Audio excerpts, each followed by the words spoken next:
Of all the thesps awarded BAFTAs at last Sunday's star-studded event, one stellar name stood out in the firmament.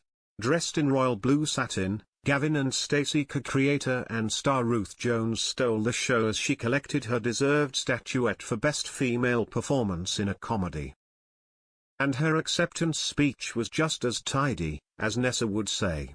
"I'm not gonna lie, this is immense," said Ruth, channeling her character's blunt but hilarious manner in her broad Welsh voice. "I weren't expecting to win this, no way. I won a BAFTA before. Of course, I have. In 1976. It was the Barry Arcade Fruity Technician Awards. And I was grateful for that, but this is cracking." Ruth, as herself, went on to express her heartfelt thanks to the entire Gavin and Stacey team before welling up and declaring her love for show co-creator and good friend James Corden, 46. The actress, 58, also alluded to them working together again, which in a way they are. A jointly penned book, When Gavin Met Stacey and Everything in Between, a story of love and friendship, which tells the extraordinary story of how their little show became a full-on cultural phenomenon, will be published this October. "I love working with James.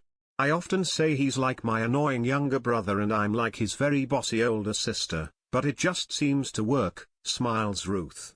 "We have such a good laugh together and I hope that continues now Gavin and Stacey is finished."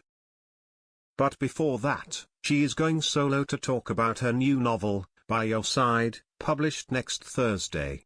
It is her fourth fiction release after Nevergreener, Us Three, and Love Untold. And it goes to show the unstoppable force this award-winning actress and scriptwriter has become. So what's occurring with her new story? The main character is a 55-year-old woman called Linda Standish, reveals Ruth about her heroine. She works for the Unclaimed Heirs Unit, which tracks down next of kin of those who've died friendless and alone. Linda's on the cusp of retirement and she's taking on her last case, that of Welshman Levi Norman, who spent the end of his life on the fictitious Scottish island of Storich. But why did he end up there alone, apparently friendless with no family? As Linda solves the mystery, she finds out more about herself and her own life. Ruth's initial inspiration for the story came from her fascination with the work of the real-life individuals whose job it is to investigate unclaimed inheritances. She explains, "These people often attend funerals as the only mourners of those who have passed away with no next of kin. I thought there was something so sad yet compassionate about going to the funeral of a complete stranger just because everyone deserves a farewell. Then I wondered what it would be like to find out in your 30s that one of your parents was not biologically yours, and the impact of that." I was also inspired by the Thomas Hardy novel, The Mayor of Casterbridge, in which the principal character of Michael Henchard keeps a terrible secret from his daughter with huge repercussions. Finally, I wanted to set something in the Scottish Highlands because it's a place I know well and is absolutely stunning, so ancient and dramatic. I really missed Linda when I finished By Your Side. I became particularly fond of her. She's a similar age to me and we share some of the same pet hates. As a writer, it's important to bond with your characters. I suppose I feel if I'm not interested in them, then my readers won't be. While Ruth loves the sociability of working with people when she's acting, and adores writing with James, she relishes the solitary nature of novel writing. "It's something I can do at any time of the day or night and I don't even have to get out of bed to do it, although obviously, that's preferable." She laughs. "I think I've taken to novel writing so well because you can work in your pajamas if you want to. I write on my laptop but also make voice notes and written notes on my phone. I'd say I'm a have laptop will travel type of writer. I love writing on trains. If I've got my laptop and nowhere to be in a hurry, a delayed train is an absolute gift." I do get writer's block massively at times, though. I write anywhere but there is one place that I write which has a magnifying mirror and tweezers, and I sometimes think I'll just check my eyebrows when I should be writing. Plucking away and I'll be in a whole world of eyebrow life. I do get easily distracted, and it's a good idea to leave the phone somewhere else in the house. Otherwise you're on the clickbait looking at a woman found a spider coming out of her head, look what happens next. And you can't help but click on it, and then you're desperate to know what happened. Ruth previously revealed how writer's block almost derailed the 2019 Christmas special of Gavin and Stacey. The pair were swapping dialogue and script ideas long distance, as Corden was living in America at the time. Inspiration failed to strike, until they met up for dinner with their respective partners and the banter started flowing. "Out of the blue we just got this idea, and I think that was the heart of the Christmas special," said Ruth at the time. The friends have also joked about holding themselves up in hotel rooms for hours to find their writing flow, sticking post-it notes to the walls and eating chocolate buttons between naps. But speaking today, she says she has no writing rituals.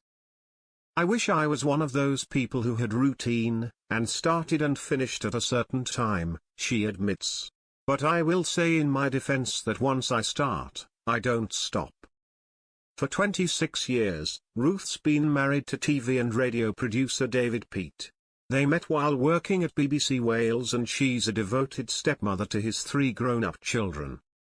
"He's the one who has to read everything," she laughs. "I feel sorry for him as he has to hear me moaning. He's great in that regard, and it's better for me to say it out loud rather than mull it over in my head." Ruth's novels are much loved for their emotional warmth, gentle humor and light at the end of every tunnel feel. "I find it very hard to write anything that's dark. There are plenty of better writers than me who can write about that," she admits. "I don't want to write about it as there's enough horribleness going on in the world. I want to give people something to uplift them. Sometimes I find it hard to believe that I've written novels. I look at them and think, who wrote these?" When I was first taken on by my publishers, we talked about how people would perceive me as a novelist and whether they would expect everything I wrote to be about the life and loves of Nessa, or, hang on, she can write something else. I mean, I had written my comedy drama Stella for Sky. I think I thought people would have a particular expectation about me, but then the first book went down well. One of the benefits of being an actress is that I can read the dialogue out loud and hear how it sounds, and that helps a lot. You kind of write something as a scene with dialogue but also recreate the environment that you're in. Right now, Ruth is back wearing her actress hat. "I'm working on an adaptation of the Harlan Coben novel Runaway for Netflix. I'm having a great time," she says. "I play a private investigator who used to be in the police. She's a great character and it's so different for me. Another genre I'd like to appear in is a good period drama. I'd have loved to be in The Crown. I think I'd say I enjoy writing and acting the same. I'm very fortunate to do all of them, and I get a variety of work, which is a great privilege. Writing-wise now, what I'd really like to do is write a film script."